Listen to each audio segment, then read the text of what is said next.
that. So we are now recording. Awesome. And I'm just gonna kick it off. All right. So you all can see my screen? Yeah? All right. So like I said, this is the abroad panel. My name is Ben Hardevold, and we are the Scopus colony of Alpha Rho Chi. So I'll start with where we're going to be talking about today. So the locations that we'll be discussing are London, England, Florence, Italy, New York in America, and then the visiting critic studio that happens in Syracuse, in the studio that's below the auditorium for the architecture students. And then for our panelists, I'll say your name and maybe just give a quick hello. So Jack Heimowitz, are you there? Hi guys, how you doing? Awesome. Angela Morano. Hello. Elise Kilkelly. Hi there. Alec Ravensky. Hello. Olivia McMaster. Hi everyone. Eve Mislerian. Hello. Olivia Velasquez. Hi. Sean Lingdo. Hey guys. Lindsay Deering. Hi. And Gio Vega. Hi. Awesome. Great. All right. London, you guys ready? Oh, wait, before we start that, sorry. I just want to go over how we're going to do this event. So each location, London, Florence, New York, and the visiting critic, is going to have about 10 minutes to talk about their time abroad, where they went to eat, how they traveled, what the classes were like, all these sorts of questions. And then after that, we're going to pose some questions to the panelists themselves. And then the last 30 minutes are devoted to questions that you guys may have. So if you have one, jot it down and ask away, because the panelists are eager to answer any questions you may have. So we will start. All right, London, Olivia, and Alec, you ready? Hi guys, I'm Olivia. I'm an environmental interior design senior graduating in the class of 2021, and I went abroad in the spring of 2020.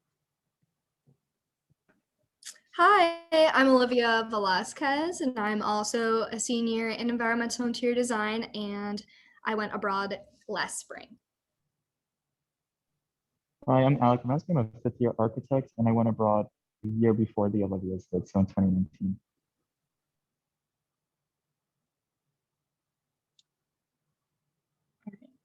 Ben, do you want to go to the next slide? Okay. So this is kind of, we've collectively brought together some do's and don'ts of what to pack and what not to pack. So I'll just touch on, the first, couple. One of the big things for London is adapters.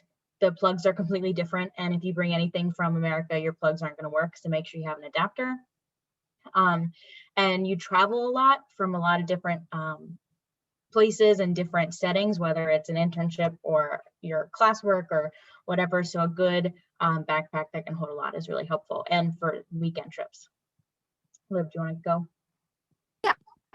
So you definitely need to have an umbrella because London gets very rainy, and a good trench coat is always really fun because Londoners are always dressing fancy. They always look really nice. So you don't want to stand out too much as an American. I know I did a little bit until I got a nice trench coat. And then comfortable walking shoes, which is also good for weekend trips, locks for your suitcases, and then I don't know, I think Alec put ranch, but they do not have ranch. I do not believe.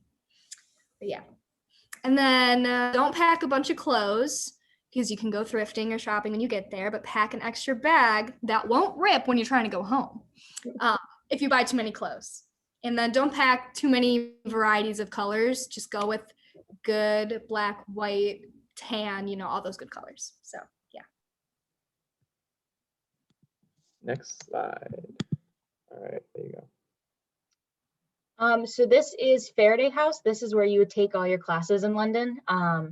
It has been the home of SE London since 2005, and it houses auditoriums, design architecture studios, computer labs, classrooms, and various student lounges, which they often put out really good snacks in the student lounges, and it's very helpful. There's also a free coffee machine there. It's located in Holborn in London and is really easy to get to from the Piccadilly and Central lines of the Tube. And when your living situations in London, you're usually living in a flat between 4 to 15 people. So a regular flat's usually about 4. Me and Liv lived in kind of a house, so there were 15 different people in our house, and we had different rooms with 2 to 3 people in them, but then we all shared common spaces. And you're never gonna live farther than a half an hour commute, which when you take the tube ends up going really fast. And some different course options that are there, obviously architecture and design studios, art history and London history, film, photography, communications and rhetorical studies, and a bunch of different options.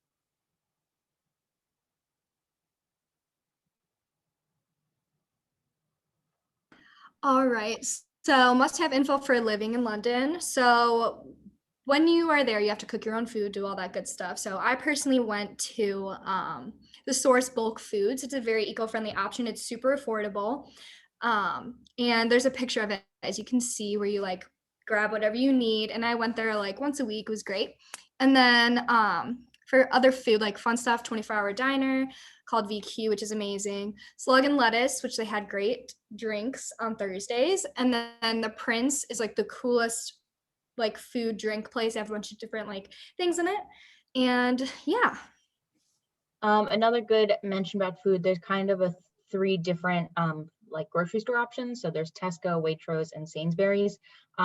They all vary at what they offer in different prices, and they're generally the 3 you'll find most often. All right, and oh, sorry, Liv. No, go ahead. Okay, for traffic/transportation, personally, Liv and I were in South Kensington, so we took the Piccadilly line. It was our fave, of course. And the tube will take you literally anywhere, all the way to Zone 6. Like when I lost my phone and had to go to Zone 6 to get it, it'll take you there. And then definitely sign up for those transportation emails, because they'll let you know about like certain closures on certain lines so that you don't get stuck somewhere in like a country you have no idea about. So definitely sign up for those. And yeah. Definitely make sure to look both ways. Pedestrians do not have the right of way in London, so the cars will most certainly hit you. It's not like America, and they have what they call zebra crossings. So it's a crosswalk, but it has 4 lights around them. And if you're crossing on a zebra crossing, no matter what, cars can be coming at you, but they're required to stop, and they will. So try to cross there, but if you're not crossing, be very careful because they don't care. They will hit you. And then don't really keep a lot in your pockets. Pickpocketing is a really big thing in London, and you often hear like ads for it on the tube of like, be careful of what you're putting in your space and in your pockets. And then just kind of like a popular London behavior, don't be deterred for the fact that Londoners don't typically smile as much as Americans. The whole like American pep thing is very much real. And the general kind of atmosphere is not necessarily the most perky, but it doesn't mean they're upset or angry or not happy. It's just the way they show it. Alec, do you have anything to add? Yeah, I could just add that there's a lot of foxes in London, especially at night. They kind of just wander around, and I've noticed that they learned how to use the zebra crossings too, which is hilarious. Next. I can talk about this slide if you'd Go like, for it. to give you guys a break. But yeah, one of the best things about London is all of the incredible things there is to do. It is an incredibly dense city, and the school provides you with an Oyster card, which gives you unrestricted travel within the inner city, which you should absolutely use to visit some of the famous monuments and also the various museums. I took a course that took us to several museums, and it was like part of our class time. We would literally go to different places and get tours. But even if you're not in that class, you should still use the opportunity because museums basically started in London. So you really get to see some incredible places, especially the British Museum and the Sloane Museum are incredible and absolutely worth a visit. There's also many neighborhoods with different food and different vibes that you should check out. My personal favorite was Soho, just because I lived right there, but lots of great places to explore.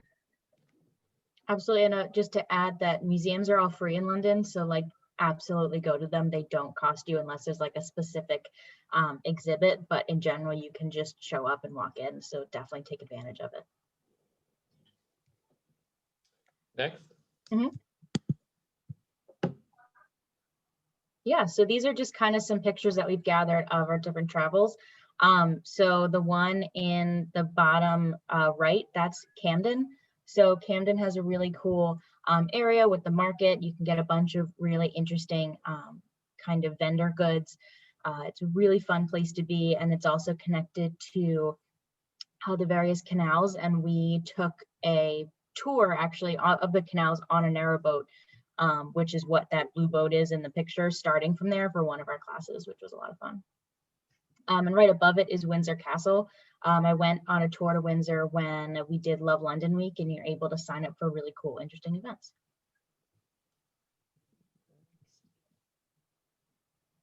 Yeah, yeah, go for it. More photos. I love doors, so I took a bunch of cool pictures of doors in all the neighborhoods, and that was one of them, a really nice, cute rainbow door. And then Liv and I went to the Royal Albert Hall. One Direction performed there, of course, gotta go there. And then more photos of just some neighborhoods, the British Museum, and then the London Eye, of course. You can see the same picture as my background. Yeah. And that is that's Buckingham Palace too. So if you'd want to go, you can just kind of go and walk around and see it for yourself.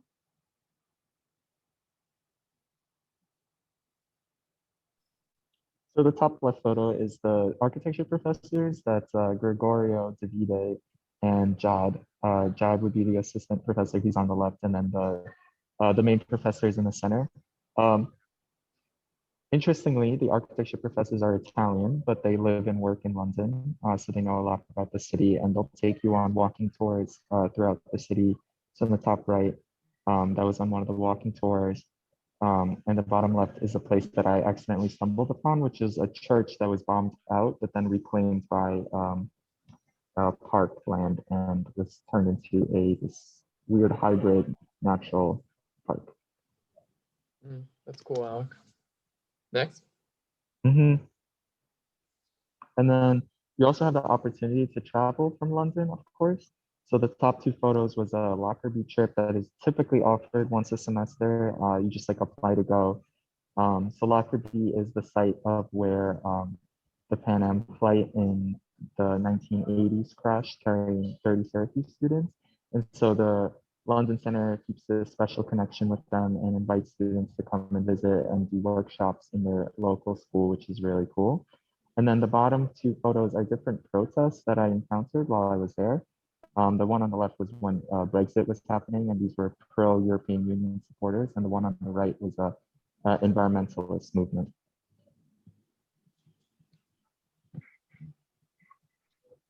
So another really cool thing you can do while you're in London is get an internship.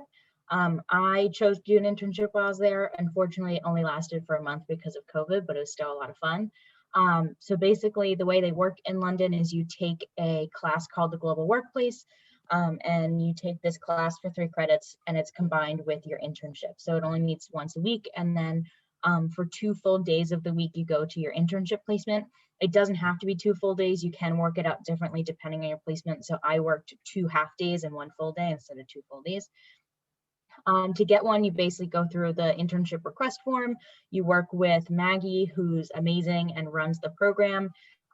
You talk to them about different places you're interested in. They'll contact them for you, and then you kind of go through the general process of, typically getting a job or an internship. Some things to expect. Londoners aren't used to interns the way that America runs them. So the idea of doing summer internships or kind of like smaller internships isn't typical. So they don't necessarily always know what to expect. They're used to kind of these long-term, maybe once you're right out of college or last year of college.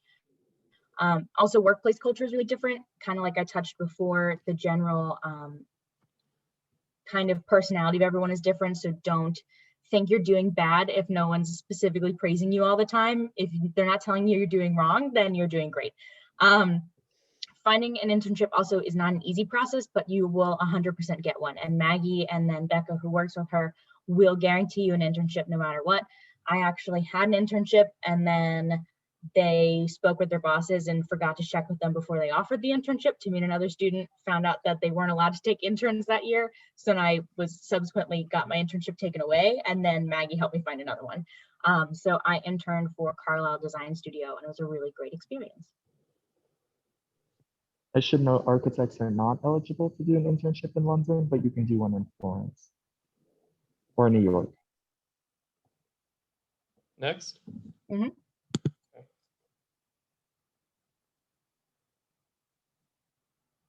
Yeah, so kind of like as we mentioned, they really, both architecture and design really tries to get you out into the city to experience things and not just sit in a class the whole time. So some of the locations that at least the design students went, we went to the V&A Museum, the Narrowboat Museum, we did a tour of the Regent's Canal. Like I mentioned before, we boated down the Regent's Canal in a narrowboat. We did a walking tour of London and Hampstead Heath. You can see kind of in the bottom left corner is a picture of Liv in a narrowboat when we went to the museum. And then Alec, do you want to talk about the architecture ones? Yeah, so these trips rotate every year, so they're probably going to be different for you, but they're usually 3 or 4 trips that require international travel. So my year, we went to Portugal, the Netherlands, Germany, and back, which was just a closer one-day trip. The Berlin trip was part of a all-school trip, which if you're a non-architect, you'll be allowed to do one of those. There's usually 3 options and they also change, and they're completely paid for by Syracuse London. Awesome. All right, we're gonna keep going, guys, because we gotta keep moving on. Yeah, so just general pictures of kind of exploring on some of those trips. So doing walking tours, going to the V&A, exploring Hampstead Heath and the narrowboats. Awesome. This is just from those trips I mentioned before, just some pictures. Where's the bottom right? Just a quick comment about this. So this was part of a seminar that happened before the beginning of the semester. I think it also occurs at the end. So Becca Farnham teaches this, and it's about like sustainability and justice. And so the trip takes you to 4 different Scandinavian countries, including Copenhagen, Norway. Copenhagen is a city actually. So Denmark, Norway, Sweden, and Finland. Which picture? The bottom left or right? Right. Right, that's Sweden. You can see the little flag in the back. Mm-hmm. Okay. Okay, a little quick stuff about weekend trips and traveling. So Liv and I did Venice and Paris, and then I did Vienna, which was a school-sponsored trip. You get to choose one of them. And some traveling tips, like we said, bring the adapters. Know the public transportation. Do not get stuck on a boat in Italy at 3 in the morning. Know what you're doing. And then definitely look at the carry-on sizes and rules for budget airlines, and do not get your bag with more fees. Like, definitely check them out for sure before you go. So sometimes they only let you take 1 carry-on. So if you're like me, you hid your purse in your coat and then you had your 1 carry-on, so you didn't get charged extra money. Smart thinking. So, and then these are pictures of Italy, and they have the prettiest buildings. And we actually went for Carnival, which was really fun. And yeah. More Italy. Yep. The Carnival masks, as you can see.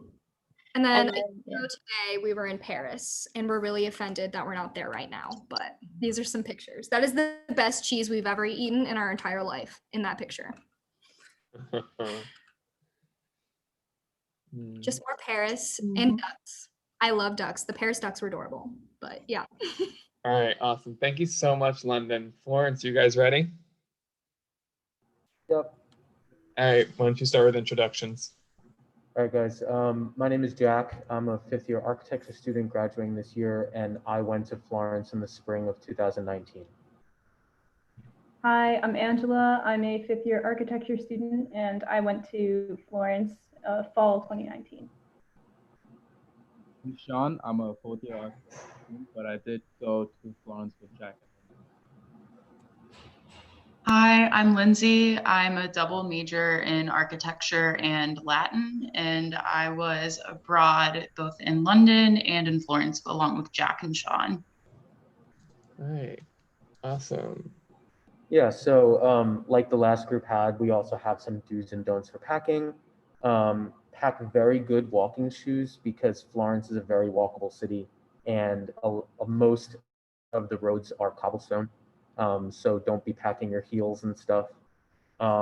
pack a light jacket and a cardigan. It's brisk at times, but it's not like Syracuse. So you don't need a heavy jacket unless you're planning on going to the Alps or something. Bring a bunch of like sweaters and turtlenecks, things like that. Italians have great style, so you'll kind of stick out like a sore thumb if you're wearing like Nike or Adidas t-shirts, you know. And like the last group said, leave room for clothes and souvenirs because you're going to buy a lot of stuff. And then I would suggest bringing a good weekend bag because you are going to be taking a lot of weekend trips. So whether that's a backpacking pack or a duffel bag or something that is handheld is way better than any small suitcase you're going to have with wheels. Like I said, don't be like, I know some of you like to rep your American sports teams and stuff, but maybe refrain from bringing those or at least wearing them often in public because people do try and take advantage of Americans and tourists. Don't bring a lot of like X-Acto knives or your architecture equipment because they do take that stuff away in the airport. Like the last group said, don't bring anything with loose pockets, like loose sweaters or sweatpants or anything because pickpocketing is very frequent. And a lot of Italians don't really wear a lot of casual stuff out. Like you'll see, even if people go to the gym, they'll wear like jeans and a sweater to the gym and then change at the gym. So obviously bring comfy clothes, but just remember that people don't really wear casual wear out. And then just to touch upon phone plans, there are so many great companies. Just make sure with the different plans how they translate to different countries because some plans you'll go to another country and all of a sudden you won't have any data. So I know I had Vodafone and they were very helpful. It was cheap. And when I went backpacking with Lindsay, at least like I had service through every country I went to. So yeah, that's a little bit about stuff to pack.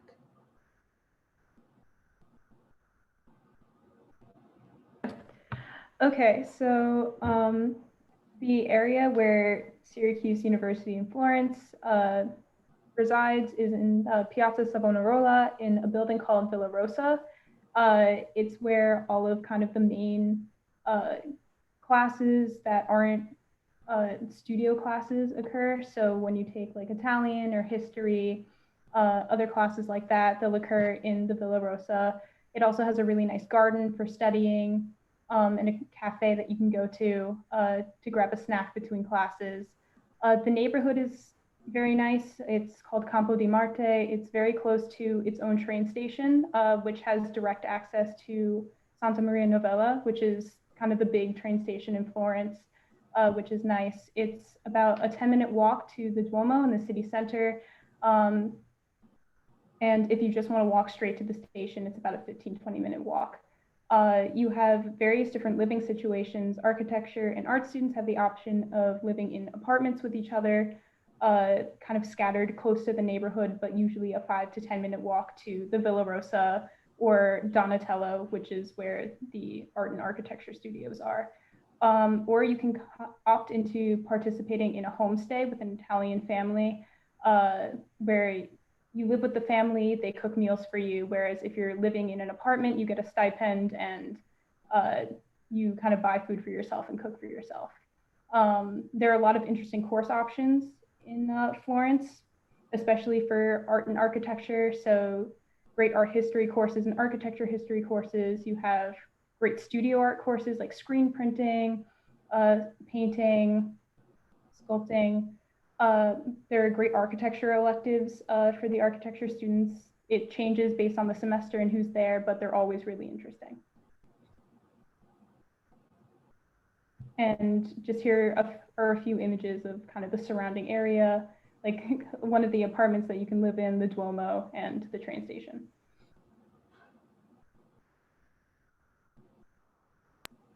All right. So when you go abroad, obviously there are a lot fewer college-related activities that Syracuse University offers.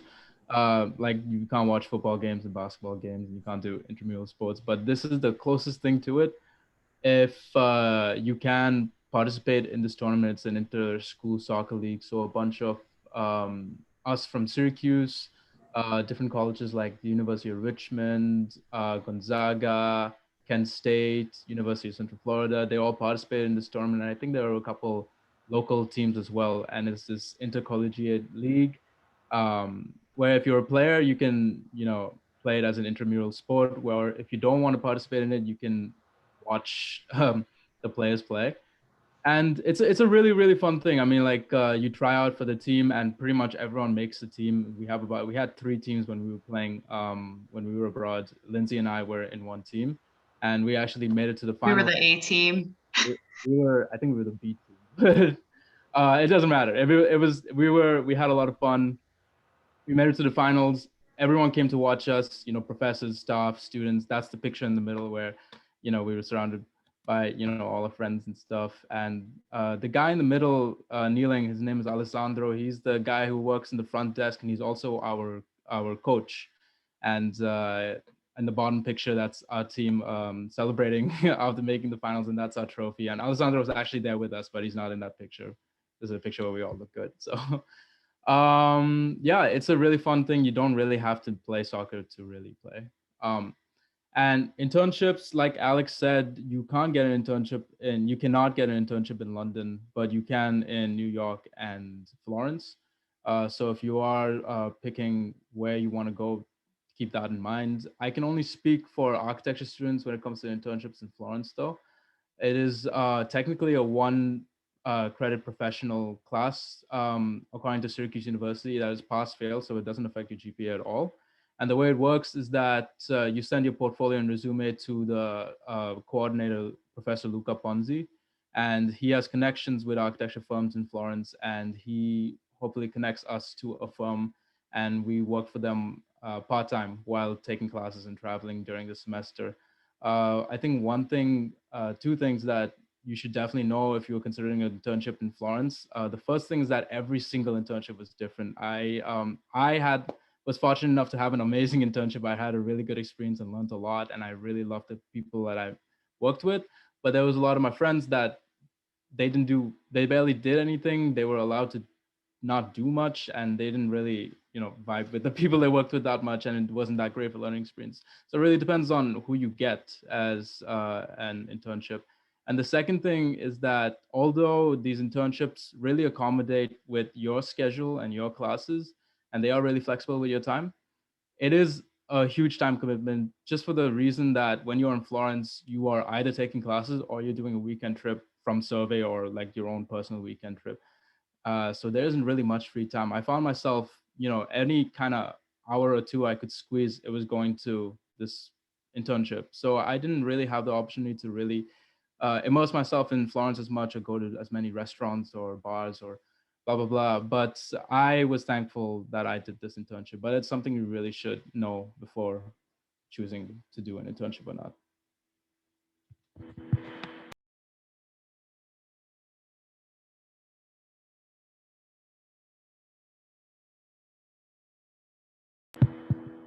Lindsay, I think it's on to you. Oh yeah, okay. So you're gonna be able to eat 24/7 all the time. The food is absolutely incredible. You already knew that, but I'm here to tell you about coffee. There are so many different types of coffee in Italy that are not the typical Starbucks order that you gotta learn before you go, especially because the Italians are very impatient with Americans who don't know what they're doing. So make sure you kind of like do your research, especially on coffee etiquette when you get there. Additionally, it's very like rude in Italian culture to get stuff to go.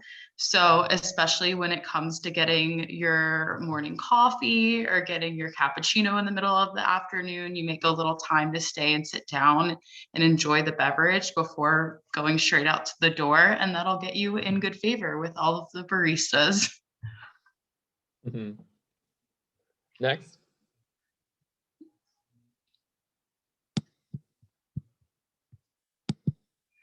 And then here is a cute little diagram of all the different coffees, and then some of the amazing foods you can have with these beautiful views. There's cafes around pretty much every historic site inside of Italy. So you can just sit outside some of these beautiful Renaissance churches while having your cappuccino and your gelato at 2 a.m. sometimes. Mhm.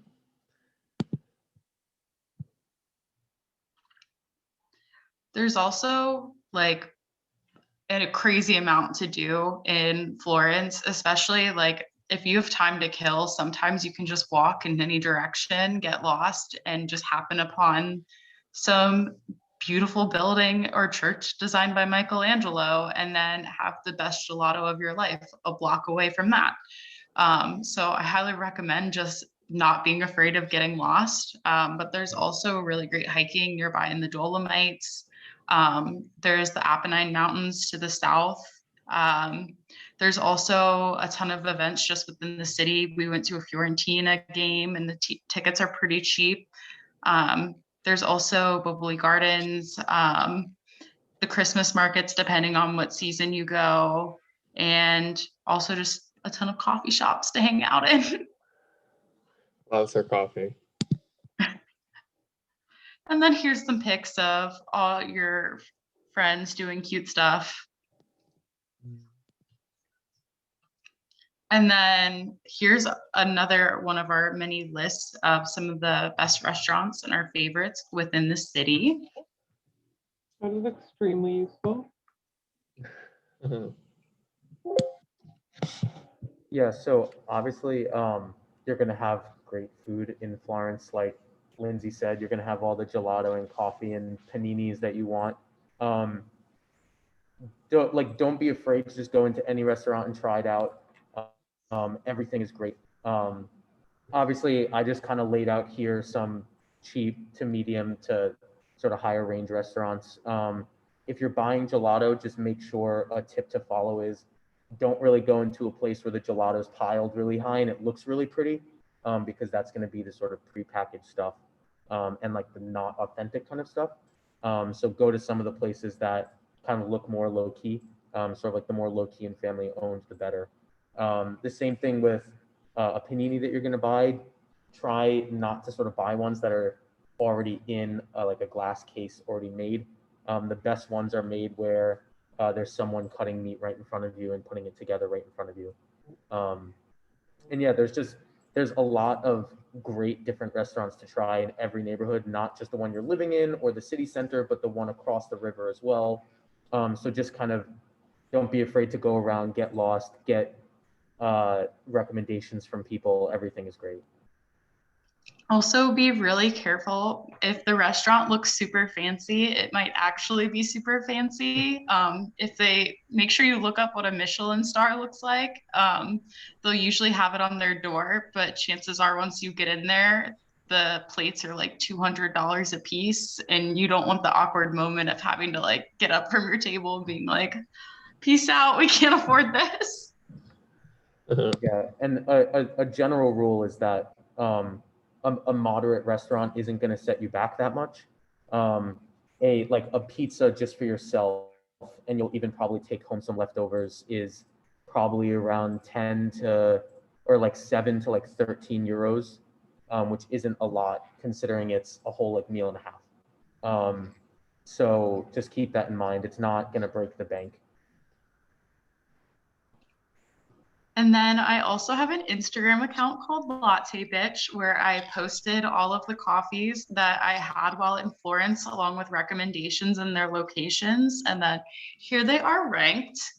I also have all of the places that I went to while backpacking in Eastern Europe, as well as their locations posted. And then if you follow me on Mapster, which is an app that like geolocates all of the shops that you recommend, I have all of the food and the latte places also tagged as well.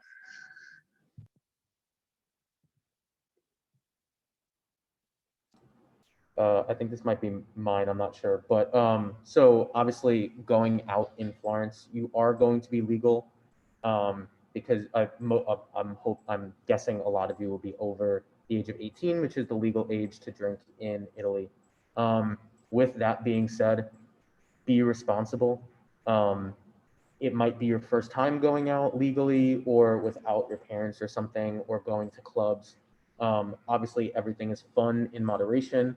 There is times to kind of go out and hang out at night and stuff like that and have fun. Just remember that you represent the university and you represent just the stigma of American students. So don't go super wild, don't go super crazy, just have fun. There is a difference between like a bar or a wine bar or a club. Keep that in mind. Bars tend to close a little earlier. That's just where you're going to have a drink and just kind of hang out a little bit earlier in the night after dinner. There are wine bars, obviously. They just like I said, they just serve wine and maybe like little snacks and stuff to kind of hang out. You'll see a lot of Italian people hanging out there. And then there are a couple clubs that are open at night. Just keep in mind, just remember, like I said before, for pickpocketers and things, because these are popular places to sort of get into some trouble.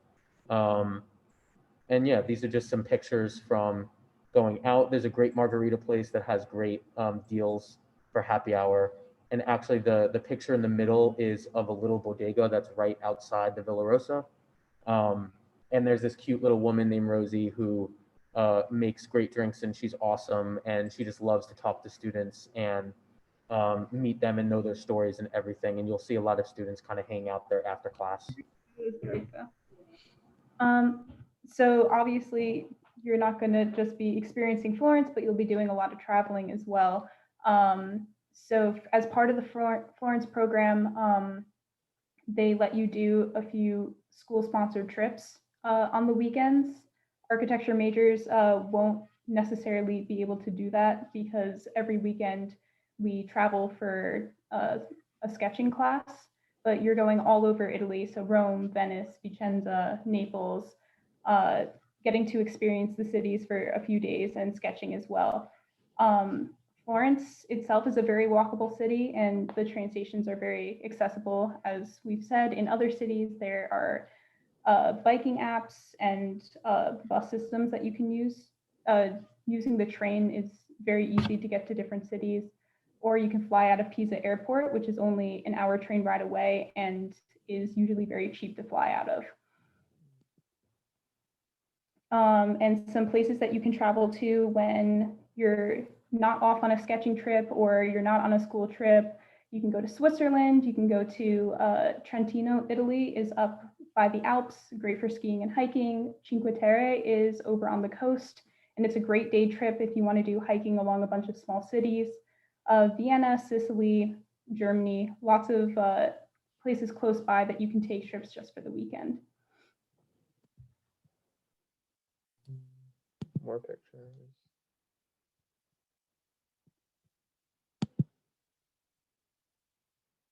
Mm-hmm. Yeah, and if I could just chime in, like Lindsay said, she had an Instagram for her travels. I also made YouTube videos for mine. So on the left is just a poster, a fun little poster that I made for all the places I went while I was abroad. And then if you just search my name and Italy, you'll come up with the video that I made. So if you need any extra recommendations or anything, feel free to go ahead and watch that. You can also just follow me on Instagram. It's just Jack Heimowitz, and I have loads of pictures and things from there. We're also going to watch a bit of your video really quick. Okay.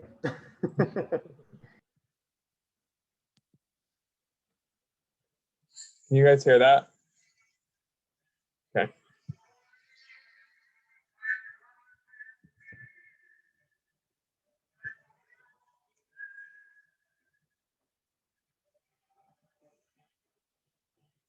Jack, the first thing you said was not to wear logos, and here you are in your frat letters. That was on the plane going there. I was wearing something comfy.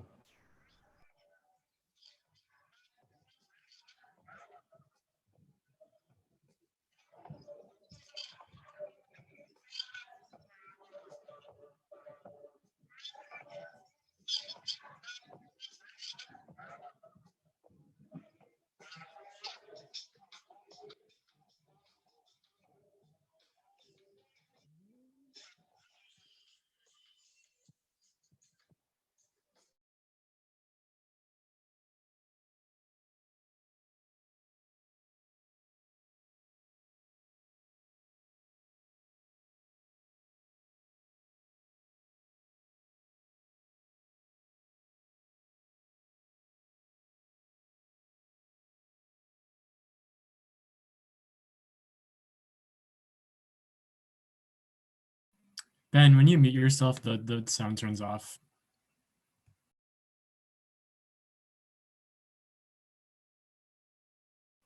Like we can't hear the video now.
All right, awesome. Let's go back to this. All right, New York, you guys ready? Yep. Awesome. So hi, I'm Elise Kilkelly. I was in New York City during my spring 2019 semester. And I'm Gio, and I was there for fall 2019.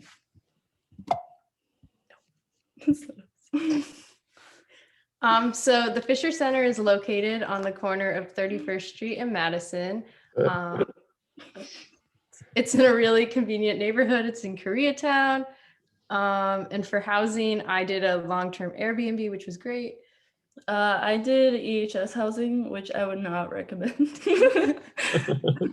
Housing is very expensive. Plan ahead and be careful. Mhm. Should we talk about the course? You want me to go back? Yes, please. Okay. So you're required to take a real estate class while you're there, which is really interesting, and with this great professor, Sean Amsler. And then an optional class that you have to apply to is the internship course. However, if you don't take that, they have other options for you to take. And during my semester, we took an urban planning class. We just did an eco-urbanism class. Mm-hmm. Cool. Next. Yes, please. So there's a lot of amazing food options in New York, as you know, but everything is very expensive. So just prioritize things. There's a lot of cheap food options that people don't know. $1 pizza. Don't be scared of food carts, but also like indulge and enjoy the food. Yeah, definitely some of the best food I have is from food carts. Mm-hmm. So during your time in New York City, you'll go on field trips to museums. However, the school will give you a museum pass through the American Alliance of Museums. And through that pass, you can get into free to any museum in New York City. So the MoMA, the Met, which is normally $25 a ticket. So it's a fantastic deal. So definitely take advantage of that. And also, I'm really into musicals. So I took this opportunity to see a bunch of musicals. If you're living there, you can do this thing where you like wait in line at 10 a.m. and buy tickets that nobody wants for like super cheap. And if you wait by the door, you can meet famous people. So if you're into that, you should talk to me and I'll give you tips. So the internship program, all internships are paid. You make between $15 and $20 an hour, which is great because New York City is so expensive. So it makes living there a lot easier. It's taken as a 3-credit course and you have to do a brief project at the end. And typically you meet 2 days a week. So Wednesday and Thursday, and occasionally Friday. I personally worked for KPF and my experience was great with them. I worked with LSM and they were also amazing. And just to add on, this is like the best part, I think, of being in New York is the opportunity for an internship. So definitely recommend. And then I also did, if you were there in the fall, there's this thing called Open House New York, which is just an opportunity to see a bunch of buildings that are usually closed or not open to the public. And they're usually either free or like $5 to get in. And there's also cool tours and stuff, but you should look into it if you're going in the fall. There's lots of fun field trips you go on with your professors. One we did, we went to National Sawdust, which is a concert venue in Williamsburg, and our teachers paid for us to see a concert there, which was a lot of fun. On top of that, we did a site visit to Long Island City, a visit to Roosevelt Island, taking the tram, and a boat tour. Yeah, and obviously it's New York City. There's literally like 10 things happening every day. Just look for opportunities, go by yourself. It's actually a super safe city. I recommend going when you're gonna be 21, just because it's a whole other experience. But yeah, so much to do. It's a really fun city. Mm-hmm. And there's nature too. Even though it's a city, there's nature. You can take a train to Harriman State Park, or you can go to Governor's Island, which is like a $2 ticket. And there's also free kayaking on Sundays in the Hudson River, which is kind of gross, but it's fun. All right. Thank you so much, New York. Eve, you ready? Yes, hi. My name is Eve Maserlian, and I'm going to be talking about VC studios if you stay in Syracuse during one of the abroad semesters. I did VC in fall of 2020, and your studio gets to be in the fancy visiting critic room under the auditorium, which is very cool. You get to feel very special in there. And one of the draws to doing VC is being able to be in Syracuse. For me, it was the fall semester of my fourth year. And I'm also in marching band. So it was cool to be able to do marching band again with the people I was freshman with, because it's their last season. But if it's in the fall, you get to go to football games. If it's in the spring, you get to go to basketball games, all that fun stuff around campus. But the best part about doing VC is the studios you get the opportunity to be in. The visiting critics are from all over the country. I totally recommend checking out the visiting critic webpage on the architecture website. They all have bios there, but my professors were Ifoma and Nathan, and the rest of the faces you see here are the professors this semester, so it's rotating, and you don't really know what options there are going to be for studios before your semester, but they're always very unique and different than any other studio you're going to have in your architecture undergrad. So I'll just talk a little bit about my project I did. We focused on the history of the 15th Ward, I-81 Pioneer Homes. Some of you might have looked at these areas in studio before, but we were able to connect with a lot of local people who had grown up here. This is our first project of collage telling about, what do you call it? Well, our narrative was Path to the Sun, but this is, migration from the Great Migration from the South to the North. I forgot the word for a sec. But I really enjoyed the studio working with people who were really experienced in collages and art, because art is not my personal strength in architecture. The next slide is a second project talking about how the highway has impacted pioneer homes living. And this was all hand drawing. That was like, 20 feet across the room. And the third one, we designed an intervention that would kind of improve the area and kind of counter the divisive architecture that was, or divisive highway that is there currently. But yeah, I really enjoyed this semester. So if you want to do something different with your studio topics, I totally recommend being in BC. Awesome. Thank you, Eve. All right, so now we're moving on to the question portion. So my panelists, if you have an answer, please speak up. All right, so first one. So how much should I save for my time abroad? So I know at least for London, they provide you with like a rough budget sheet, and they'll break down what is covered under any like financial aid and what would be your own personal expenses.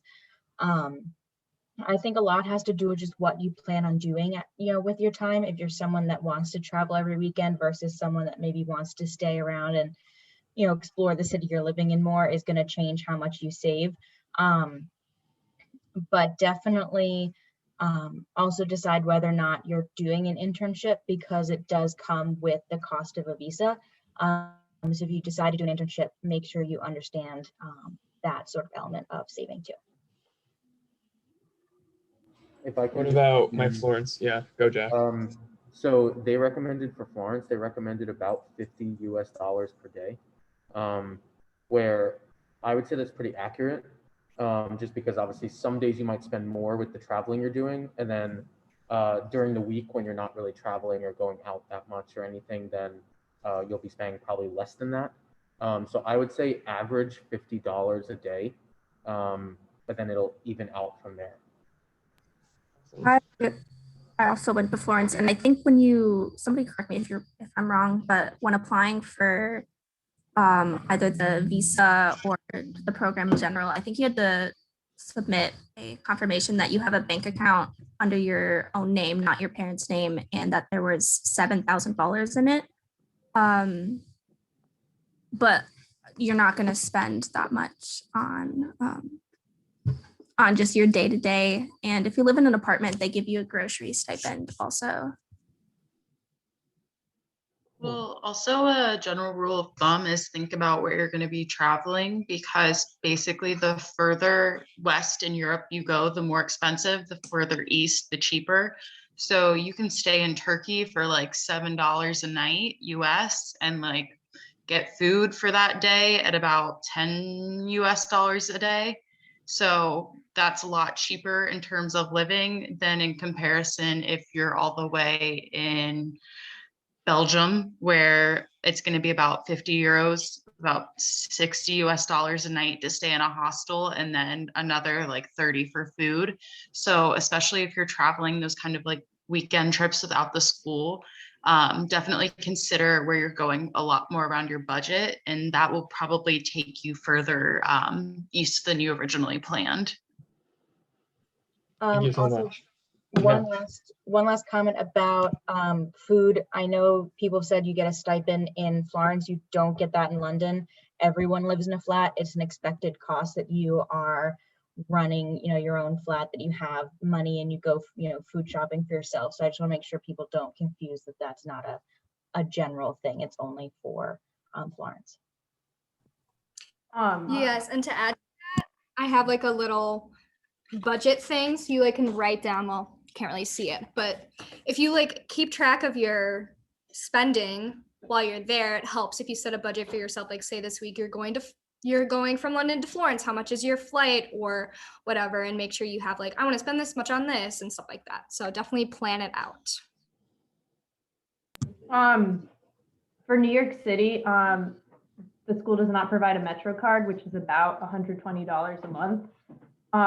As well as housing is around $1,800 to $2,000 a month. So it's important that you save a lot of money for that, especially if you don't have an internship. Awesome. All right, we're going to go to the next one. How are classes different for actually all of them? In Florence, you don't have sort of all the amenities that you would have here in Slocum. So there's no like wood shop or laser shop or anything. a lot of the models that you do are hand done, and it's for a lot of people it's the first time that you're doing that since freshman year, so it's a little rusty getting back into it. So just keep that in mind. It's going to be very hands-on in Florence. Mm. Yeah, but relating back to the first question too, when you make models in Florence, you don't have to save any money to buy any materials because we pretty much work off the salvage that's there in the studio already. You don't have to. Yeah, you don't. Yeah. Are there any noticeable cultural differences in the way you take classes? Like, is there more of a relaxed sensation or? I feel like I was a lot closer to my professors when I was in Florence and London. I don't know. It's just a lot more personal, and especially since like a lot of the classes we take, we're traveling with them as well. You know, there's a sense of more friendliness with your professors as compared to Syracuse, where I feel like you're in 100% lecture and you never even talk to your professor even once this whole semester. Right. Okay. Awesome. I think for at least my experience, it depended on the professor. So like my one history professor was kind of an older British man, so it wasn't as casual all the time. But then like my one class that I took with the industrial design students, our professor was this really great Greek lady who loved coffee, and we just went and like hung out with her half the time. So I think for at least my experience, it depended on the person. All right, I'm gonna move on. Jack started to talk about this. Oh, but wait.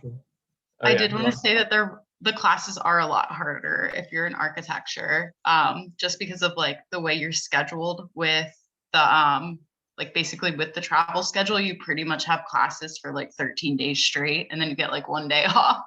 So if you're planning to travel, make sure you kind of make your plans more tentative than, I'd say, like putting down money in deposits for reservations for stuff. That's good to know. Did they give you like a big calendar right before you went? No. They do, but there are changes. On the first day. Yeah. Okay. Awesome. Okay. So yeah, I'd love to hear more about this. Maybe some London people. I think I'm the only one who didn't use Vodafone. I had Google Fi. So it basically depends. If you're getting Vodafone, it's great because it works in the country you're in and you can basically just keep adding money to it. But if you're planning on going to a lot of different countries over an extended amount of time, if you get a plan like Google Fi or a Wi-Fi based cellular plan, you don't have to get a new SIM card every time you leave the original country. So you're able to keep communication while you still travel. Awesome. I think most people in London, including myself, use like a version called 3. And it's basically you just one of the first days that you're there, they have someone from that company at Faraday House that helps you purchase and then change your SIM card. And they'll like walk you through how to do it. And it basically, there's like different amounts of data you can purchase a month, and changes the price. And then you just go refill it every month. So every once in a while, I like walk to the 3 store and put more money on my card. But it did 3 kept like all my data and stuff when I traveled from London to Venice to Paris. I never had an issue with it using them. And then to talk, I was just saying to talk to home, I used WhatsApp to talk to like my mom and everything when I was away. Yeah, I was gonna say that I suggest paying more attention to how much like Wi-Fi data you're getting. So then you can use apps like WhatsApp that is pretty much just over Wi-Fi for calling or video chatting or texting, rather than worrying about how many minutes you're gonna get or how many text messages you're gonna get. As long as you have as much data as possible, actual calling and texting doesn't really matter that much. Cool.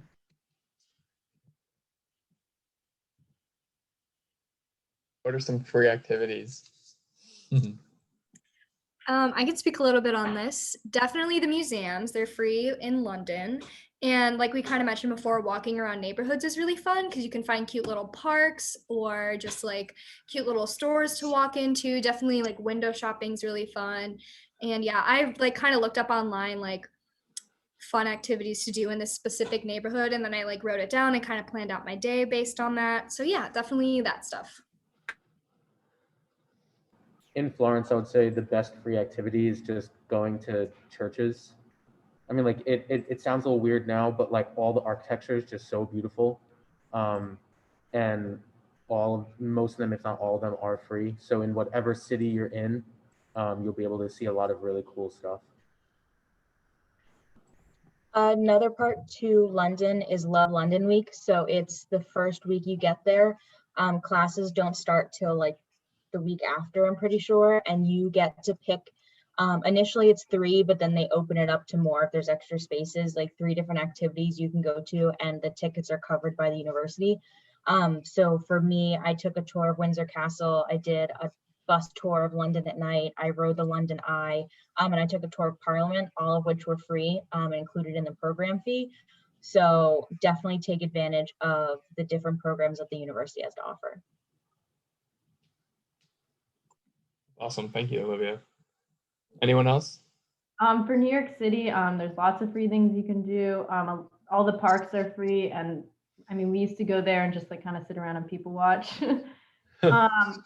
And then there's also the museum pass, so all the museums are free. And then there's some activities on the weekend that are free. You can look them up on, they have a website for them, which includes like kayaking. I'm trying to think of other ones. They had some other ones that are kind of fun. Thanks, Angela. I mean, Elise. Okay. Best way to get around when you're abroad. The Move It app, please download it now. Like, download it yesterday. It is so good. It's MOOVIT. It basically will show you like every bus route, train line, pretty much everything, and it'll show you walking time connectors.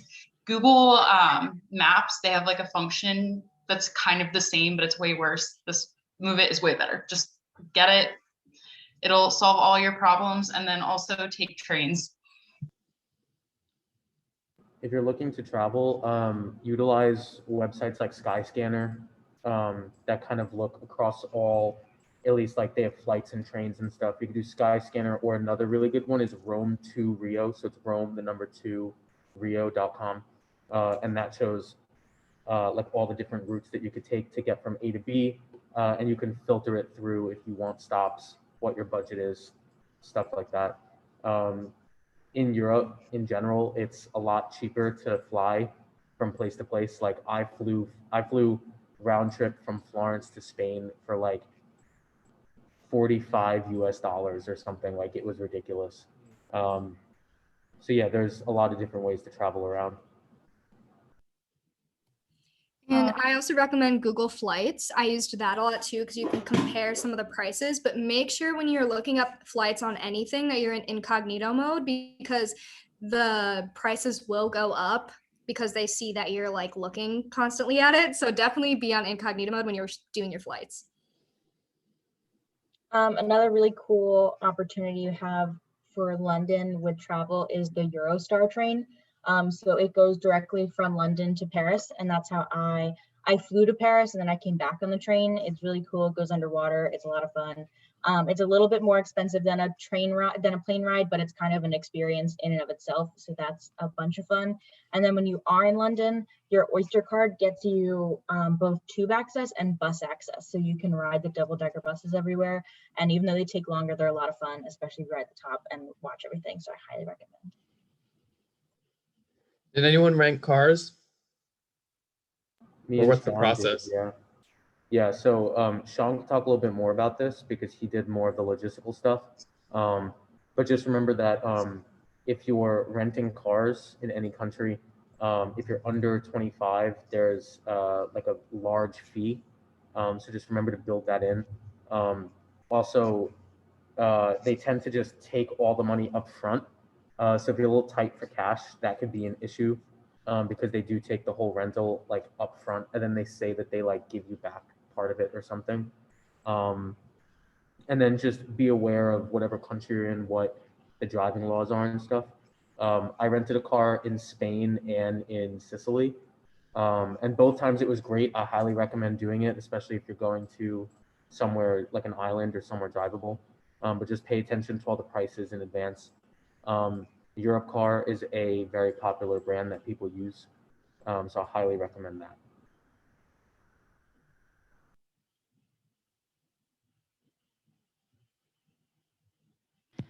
Yeah, I would definitely reiterate on knowing the driving laws when you drive there. Just because they drive on the right side of the road, like in America, doesn't mean all the laws are the same. For instance, I rented that car with Jack in Spain, and I also rented a car in Germany. And I was driving down the Autobahn, and I found out that the Autobahn is not, limitless in all parts of the road. And I got a speeding ticket in Germany, and I got a speeding ticket in Spain because I didn't know the rules. So make sure you know the rules, at least the basics of it. Good to know. Thanks, Sean. All right. They laughed at me when I showed them this question, but I'd like to hear it again. I know at least for London, if you're a design student, your workload is a lot easier because you kind of already know the gist of what classes are like it's kind of the same, I guess I would say. Specifically for EDI, you take an I&D class, which is like perfectly fine because they intermingle. And then you take a regular studio, which is just like group projects. And then you take a design history, where you like learn about London. So, and then you can pick a supplemental class as well. So I think it's honestly it wasn't that bad personally for me, but architecture might be different. So I'll have to speak for that. Also, just one note about internships and traveling. If you work with the internship office and you explain that like you do want to do travel, they will do everything in their power to help you set up a schedule that allows for that. So for me, the whole reason I did 2 half days and a full day instead of 2 full days, were the only 2 full days in my schedule I had available were a Tuesday and a Friday, and I really wanted to keep my Fridays open so I could take weekend trips. So don't feel scared or hesitant to work with them to make the best schedule for you to allow for travel.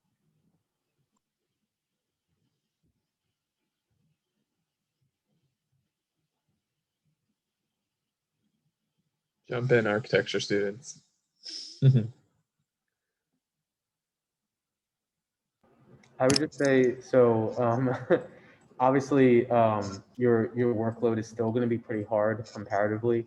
Sometimes you'll think it's not fair because people that aren't in design in general are taking like a photography class and a cooking class, and that's it, So sometimes it'll seem a little unfair at times, but you are getting a great education and a great experience. And just remember that you are abroad, and some of us only get to do this once. So just don't put too much strain and stress on you. The professors understand. They're really awesome people. They all understand. So just remember that balancing it is very important because you don't want to regret later if you didn't do something that you wanted to do, or if you stress too much or anything like that. Yeah, one of my biggest regrets is not just being like, oh, I should have that one weekend just gone and traveled and done the one like random trip to Switzerland or the one like random trip to Berlin, instead of just like, especially at the very beginning of the semester when you don't have a ton going on, you're like, oh, but if I just stay, I'll be able to get ahead of my work. You're in Europe, you may as well just enjoy it. Of course, everybody wants to get good grades, but it's definitely worth a little bit of the sacrifice to kind of take it a little bit hard on yourself for the next week.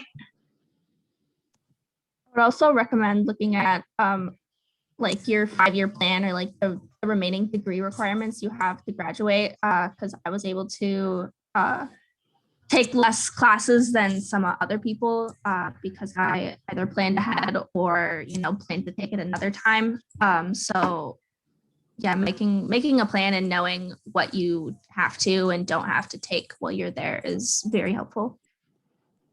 I did the same thing as Eve. I planned out priors that I only had to take 12 credits when I was abroad, so I had more time to do travel and stuff. Good thing to know. All right, next question. Oh, we're done. All right, so audience, this is your time to ask questions. If you don't want to say anything, that's fine, I guess, but use these people. They are very valuable and they know a lot. So does anyone want to start?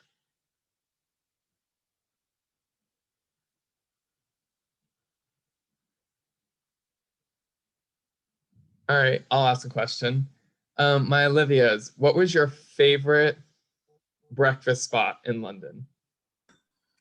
Ooh. I'm trying to think. If I was on my way to like Faraday House, I would go to Camden Coffee and get like a little pastry and a coffee for breakfast. If it was the weekend, we'd usually plan out what we're gonna do. So like maybe we'd go get brunch somewhere, or maybe we want to get like a cake to share, something like that. So it really depends. I don't know. It kind of depends on what you're doing, but definitely Camden Coffee. Camden Coffee is really good. There's a bunch of different great coffee places. Cafe Nero is kind of a chain they have Starbucks in London, but it kind of sucks. And Cafe Nero is kind of their version of Starbucks, but is a lot better. And then probably my favorite breakfast I ever had was actually the weekend that I just explored London. I went to the Natural History Museum by myself and just kind of took a fun day. And in South Kensington, there's a bunch of things to do. So it's like a 3-4 minute walk from where I lived. And I don't remember the cafe's name, but I had the most amazing avocado toast with like this great fried egg on top and pomegranate seeds, and it was phenomenal. That sounds so good. Oh my God. Also, if you get the chance, do high tea. We didn't. I regret it. I wish I did high tea in London. My plan was to do it before we left, and then COVID just like screwed it up. You're fine. Joe and the Juice is a chain that's good, and then Pret is like their version of Starbucks, which is honestly better than the Starbucks they have there. So Pret and Cafe Nero were really good. So yeah. All right, Lucy asked. Oh, Elise answered. Elise, why don't you just tell everyone? Okay, I think for me and for the people in the room that I'm with, we decided which abroad to go to based on what we wanted or what we're interested in. So I think Florence is more focused on history and Renaissance architecture and then drawing, versus New York is more focused on real estate and internships. And none of us went to London, so we don't really know what that's about. If somebody else could speak to that. I heard sustainability. I don't know. Brutalism, yeah. Modern architecture. I think London was more about like a more modern kind of architecture. And I think the great benefit in London is that a lot of traveling we do is outside the country. Like in my semester, we went to Denmark, we went to France twice, we went to Switzerland. Yeah, that's about it. And I think the topics differentiate from semester to semester. I would also urge you to not base it off what your friends do. I personally went to Florence with no one that I was close to in any way, and still enjoyed the experience. So base it off of what you're interested in.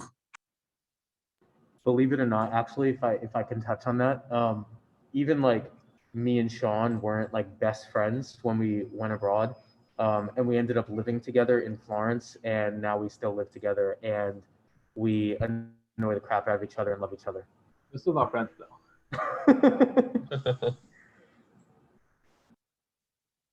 Are there any other people who have questions? Can you guys elaborate a little bit on the living situation, especially in London? If you said that you could live in a group that's like 4 to 15, what is that? Are you sharing with people? Do you have a queen size bed, or how does that work? Okay, so Liv and I lived in a townhouse with 15 people, but we had one other roommate that we knew. So we had 3 in one room. I slept on the bottom bunk. Our friend was on the top, and then Liv had a bed. And then I know in another room, Daniela, who's in APX, also lived in our house, and they had 2 sets of bunk beds, and then another room had 2 twin beds. So that was one of the houses in South Kensington, because that's where we lived. So that was our living situation. I went to some other neighborhoods that had like the same thing with the other students. But yeah, you're not really like living with everyone. You're not like with 15 people in one room. It's definitely broken up. And then you share like a kitchen space, like / living space. But honestly, you're out all the time. So it's not like you're really cooking as much. Like, I mean, Liv and I did cook like a decent amount, but you're definitely not in the common spaces as much as you think you're gonna be. So yeah, so so where we lived, there was 2 different types of townhouses. So we lived on like a road. It was called Manson Place, and there's a bunch of townhouses, and we lived in 15. A lot of people lived in 13. So for 15, it was like Liv described. Each individual room was like your roommates that you chose, and you had your own bathroom. So like I only shared a bathroom with Liv and our other friend. I didn't share a bathroom with all 15 people. And then there was 3 fridges, 2 stoves, I think 2 sinks, and there's like a big kitchen and little like living area that you could share. But then in 13 Manson Place, it was the same size house, but it was broken into smaller apartments. So like not everyone was living together as one group of 15, but there was like 4 or 5 like apartments in that building. But then other friends of ours lived in a completely different part of London, and they lived in just a flat with them and 3 of their friends, and it was their own apartment. So it really varies. But all the living spaces generally are nice. Like there aren't much that are like really crappy or gross or anything. And in all honesty, if you get South Kensington, like in and of itself, South Kensington's a massively wealthy area. And if I wasn't there as a student, I would not be able to afford to live there. So yeah, we actually had an RA. He didn't do anything. He really was just there. But he like actually just worked for like the university separately or something like that, and he was helpful to like mitigate problems if anything happened. But I know in other other apartments, they didn't have anything like that. I think it was just South Kensington that did. Because of didn't have anything to do with the university. It was the people that owned the house. So like the company that owned the flats that we lived in was this like company that rents to students. So they had their own people that worked for them, and he just like lived there in his own room. And I think I saw him 3 times maybe the entire time I was there. Yeah. But that was just because the people that owned the actual property, it had nothing to do with Syracuse. Yeah, I couldn't remember which one it was, but yeah. In Florence, it's a little bit differently because the apartments are generally smaller. So I had actually a large apartment, the one that me and Sean lived in, and coincidentally enough, Alec actually ended up living in the same apartment the semester after. But there were 6 of us in one apartment, and it was 2 people in a bedroom. So we had 3 bedrooms and 2 bathrooms. So it was a really nice living situation. And we were literally like down the block from Villa Rosa. So I would get up and like shower and be in class. Like I got up like 30 minutes before class started. It was great. I know some other people that just lived in like a 4-person apartment where it's kind of like 2 and 2. So yeah, that's a little bit what the living situation is like. I don't know if someone spoke about it, but if you live in an apartment in Florence, you get a meal stipend. So it's like, it's kind of meant to like mitigate if you live in a homestay, you get all these cooked meals. So it's kind of like if you don't get the homestay, you get a meal stipend. And it's really great because you get it in 1 piece in the beginning and then 1 piece after whatever break you have. And they give you like way more than, like they say it's for food only, but like they give you way more than just groceries. So it's like nice to actually get a little boost like halfway through the semester, like after spring break, after going on this like big trip that we went on, like all of a sudden we just got money handed to us, and obviously it was like from our bursar accounts and whatever, but it was still nice at the time. So yeah. How long was your spring break? 10 days. Okay, just because we've never had one. My year, literally, we've never had a spring break. Oh no, yeah, it was 10 days, and me and Sean and 2 others actually went on a road trip through Spain. So we flew from Florence to Madrid, and then we rented a car and we drove in a loop kind of, and then we flew out of Barcelona. And we did all that in 10 days. It was great. Fabulous. That's awesome. Yeah, you get like a week off, just like you would at Syracuse. There'd be 1 week where you don't have classes, but it's not the same week as Syracuse. So like if you have a significant other who's trying to fly out to be with you and they go to Syracuse, it's not going to be the same week. Don't plan on that. Good to know. I was gonna say, yeah, our spring break was about that long. We got 2 weeks of spring break, mainly because halfway through our first week of spring break, we got the email that was like, oops, your country's closing their borders, you need to go home. So they gave us an extra week to get home, but typically it's about a week. Yeah, Liv and I just woke up in Paris. Suddenly we got the email and we were like, oh, oops. Good. Yeah, but Paris was amazing. Definitely recommend Paris for sure.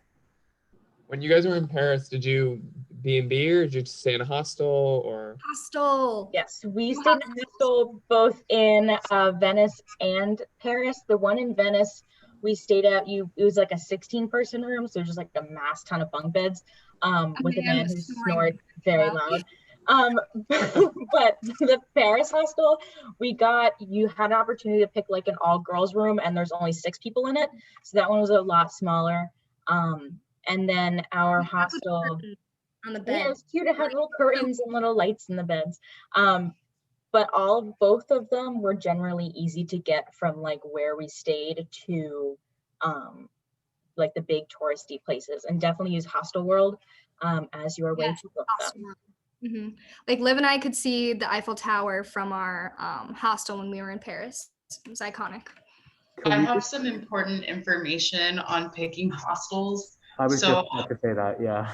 Yeah, so I basically lived in them for 4 months.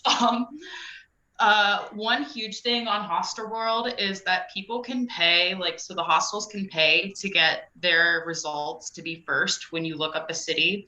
So say if you want to go to Budapest and you type in a hostel and you put in your price range, the first one that shows up is, actually I'd say the first 5 that show up are usually like ones that pay to advertise.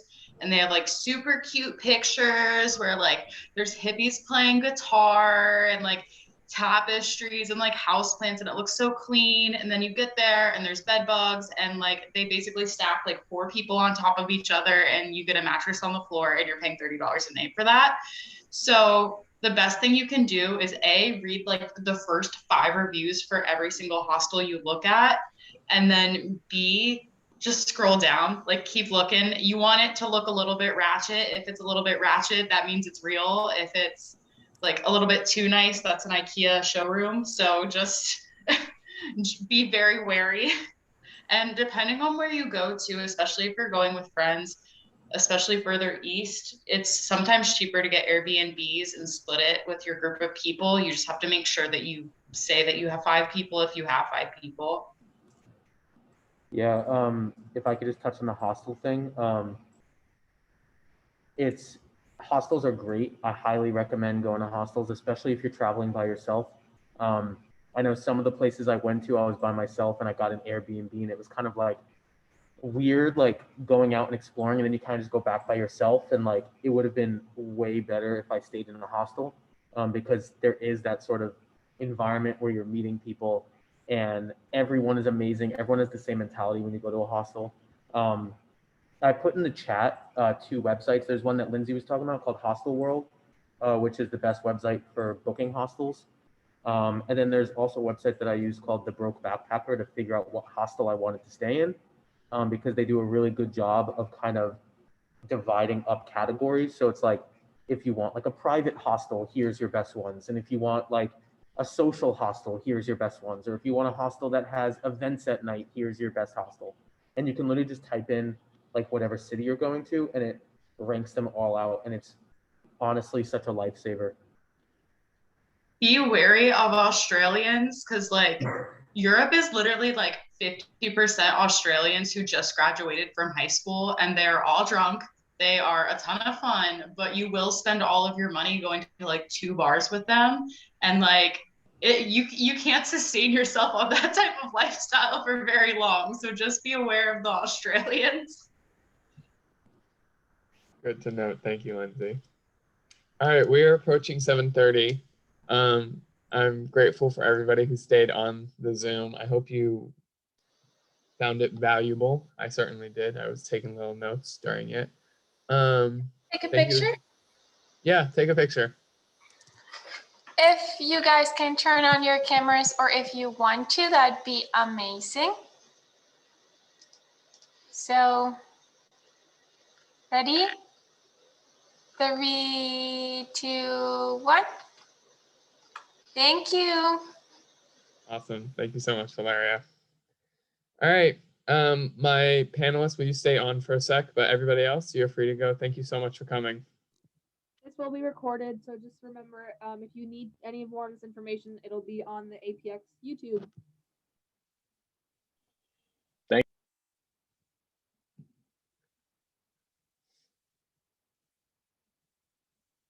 Okay.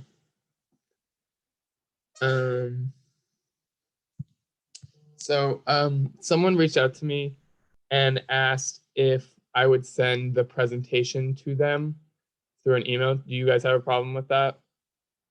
No? I'm getting a lot of shakes.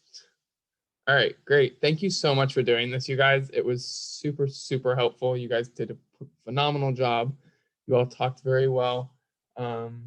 Yeah, so grateful. Thank you again. Hi, Cam. All right, I'm gonna end the Zoom call. Bye, guys.